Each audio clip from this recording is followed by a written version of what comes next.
Hello crafter, today I'm going to show you how you can make your own friendship bracelet loom and then how you can weave really pretty bracelets on the loom.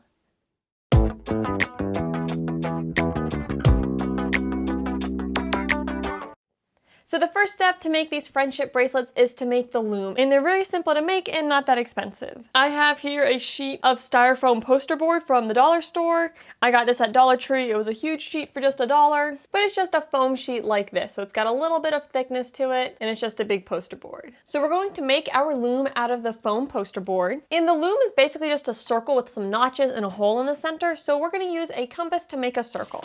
The size of your circle isn't super important, but I'm going to make mine be 4 inches across, so I'm just opening up my compass to the width of 2 inches, and that'll give me a 4-inch circle.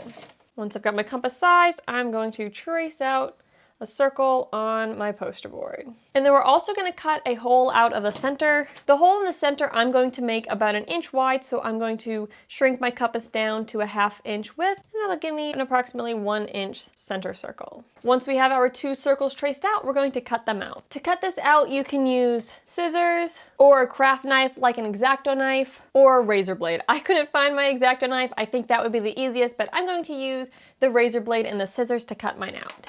Of course, if you're using a razor blade or an X-Acto knife, be very careful that you do not hurt yourself. If you are using a razor blade, it's a good idea to put something underneath your project so you don't damage your work surface when you're cutting. And last of all, your circle does not have to be perfect. It does not have to be pretty. So just get it cut out and you'll be good to go. So after a lot of hacking, we got our circle cut out. The center, of course, is the trickiest part, and again, an X-Acto knife will make that go. So after a lot of hacking, we got our circle cut out. The center, of course, is the trickiest part, and again, an X-Acto knife will make that go so much easier than a dull razor blade or a dull pair of scissors. So we're going to make 16 notches that are roughly evenly spaced around. So I'm going to start with my ruler and just mark opposite sides, and then turn it 90 degrees, and halfway between those, I'm going to mark it again. So those are my first 4. Then for my next 4 notches, I'm going to go halfway between 2 of my previous notches, and then halfway between the other 2. And this again is super imprecise. It's just kind of rough. So if some of them are a little closer than elsewhere, that's okay. So at this point I have 8 marks. I'm going to go halfway between each of them to get a total of 16 marks. Again, not super precise, but that's okay. And halfway here. So at this point I have 16 little marks here, and I'm going to take my scissors and cut each of these notches. And I'll cut about, a 1/4 inch to a 1/2 inch in. Right about there looks pretty good. And notch it all the way around. At this point, our loom is complete, but one thing you may want to do is number your notches, and that will just help you for when you're getting going. So I'm just to the left of each one going to go around, right? 1, 2, 3, 4, and of course you can use a pen for this step. But basically I went around and numbered them 1 through 16, and at this point it's time to learn how to make a bracelet on this loom. So now let's learn how to use the loom. You can use lots of materials on this loom. Today I'm going to use yarn in this tutorial, but if you want to make a more traditional friendship bracelet, you can use embroidery floss. But for the sake of this video, I'm going to use yarn. To make our bracelet on the loom, we need to have 8 strings of yarn. I'm going to use 4 different colors and fold them in half to get my 8 strings of yarn. I'm not going to make this one very big, but you can make yours whatever size you want. I'm going to cut my 4 strands approximately the same size, and then fold this in half. And at the end with my fold, I'm just going to do a little overhand knot.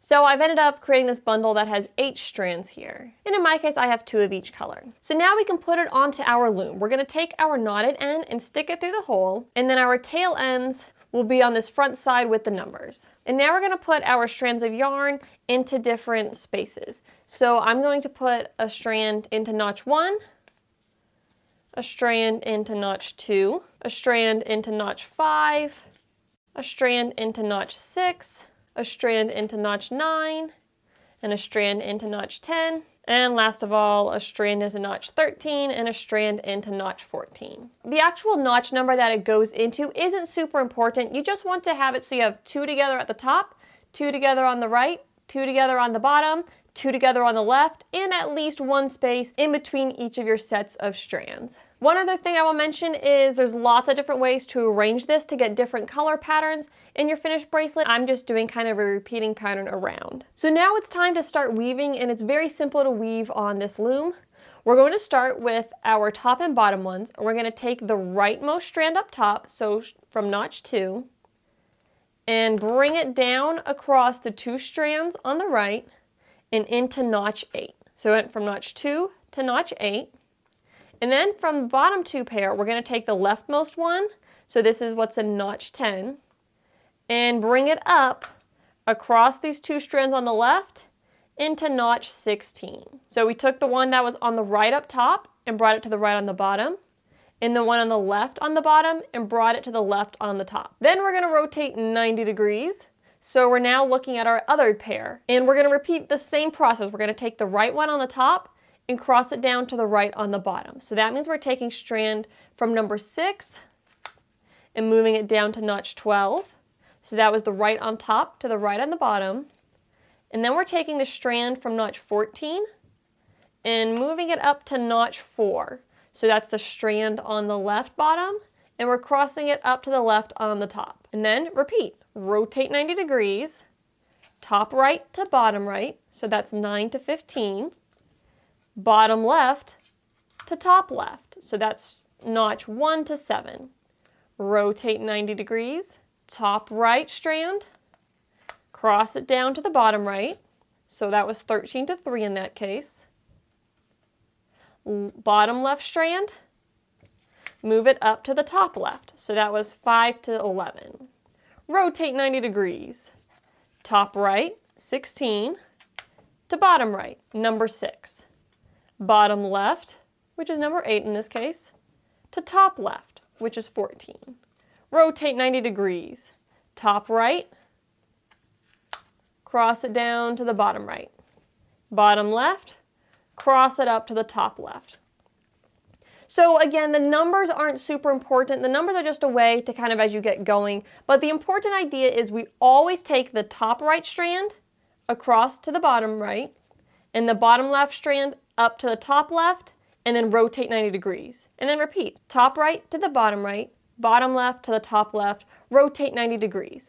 Now let's say you set the project down and then you come back to it later and you think, okay, I'm gonna do top right to bottom right, top left to bottom left, but how do I know if I'm dealing with these two or if I'm dealing with these two? Well, the way you can tell is see how the blue is on top of these ones to the left and the right? That tells us we just crossed this blue from the top down to the bottom, and this blue from the bottom up to the top. So we've already done here. So we want to next work right here. So in this case, for me, it's the yellow. And repeat the process. Top right to bottom right, bottom left to top left. Rotate. Top right to bottom right, bottom left to top left.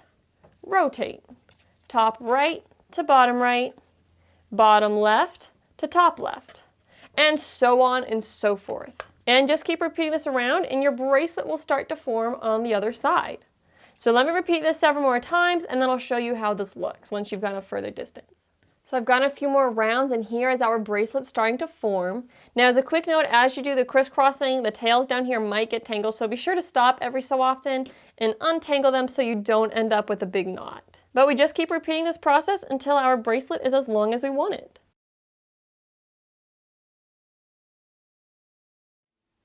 So here's how the bracelet turns out after I've worked on it for much longer. I'm about to run out of my tail pieces here, so I'm just gonna pull it out of my little loom. And at this end, I can just tie a knot or however I wanna finish it off. I'm just gonna do another overhand knot. And if I want, I can trim this end to all be the same length. But we end up with this really pretty, really cool bracelet that's kind of like a woven cord.